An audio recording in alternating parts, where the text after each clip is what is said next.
আছেন? আমিও আল্লাহর রহমতে অনেক ভালো আছি। কুকিং হাউস অ্যান্ড ব্লগের পক্ষ থেকে আপনাদের সবাইকে স্বাগত। আজকে আমি আবারও নিয়ে আসলাম নতুন একটি রেসিপি। আজকের রেসিপিটি হলো পাবদা মাছ কিভাবে ভুনা করে তা করে দেখাবো। তাহলে দেখতে থাকুন আমার রেসিপিটি। একটি কড়াই দিয়ে আমি পর্যাপ্ত পরিমাণ তেল দিয়ে দিয়েছি। এখন রসুন কুচি দিয়ে দিচ্ছি।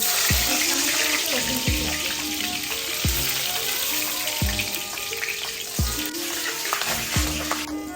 বাদামি রঙের হয়ে গেছে, আমি পেঁয়াজ দিয়ে দিচ্ছি 2 চামচ।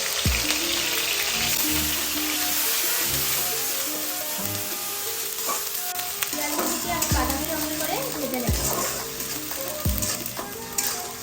পেঁয়াজগুলো বাদামি রঙের হয়ে গেছে, এখন আমি মশলা অ্যাড করে দিচ্ছি। 1 চামচ আর আধা চামচ দিয়ে দিলাম পাঁচফোড়নের গুঁড়ো, মরিচের গুঁড়ো দিয়ে দিলাম 1 চামচ আর আধা চামচ, হলুদ গুঁড়ো দিয়ে দিলাম আধা চামচ, লবণ দিয়ে দেবো স্বাদ মতো।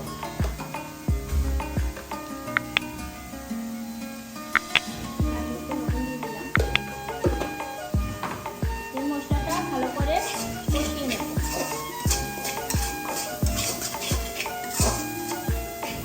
সামান্য পানি দিয়ে কষিয়ে নেব।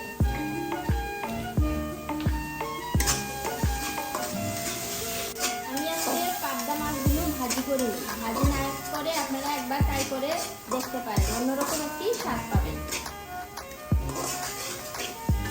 আমি পানি দিয়ে ভালো করে মশলাটা কষিয়ে নিয়েছি, এখন মাছগুলো দিয়ে দিচ্ছি। মাছগুলোকে 5 মিনিট ধরে কষিয়ে নেব।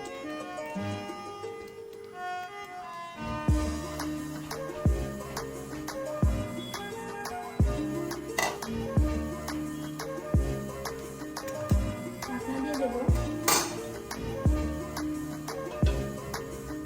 5 minutes later.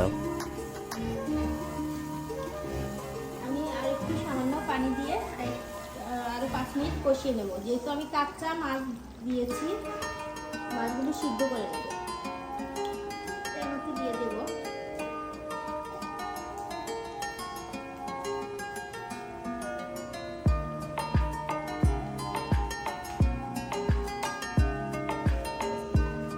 ছয়টা কাঁচামরিচও দিয়ে দেব। এখন 5 মিনিটের জন্য নামিয়ে দেব। 5 minutes later. কষানো হয়ে গেছে, এখন আমি ঝোলের জন্য পানি দিয়ে দিচ্ছি। লবণটা দিয়ে দিচ্ছি।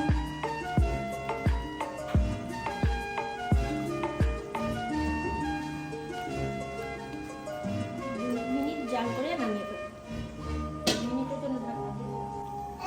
তরকারিটা হয়ে গেছে, এখন আমি চুলাটা অফ করে দিচ্ছি। তো বন্ধুরা, এই হলো আমার আজকের পাবদা মাছের রেসিপি। আমার রেসিপিটি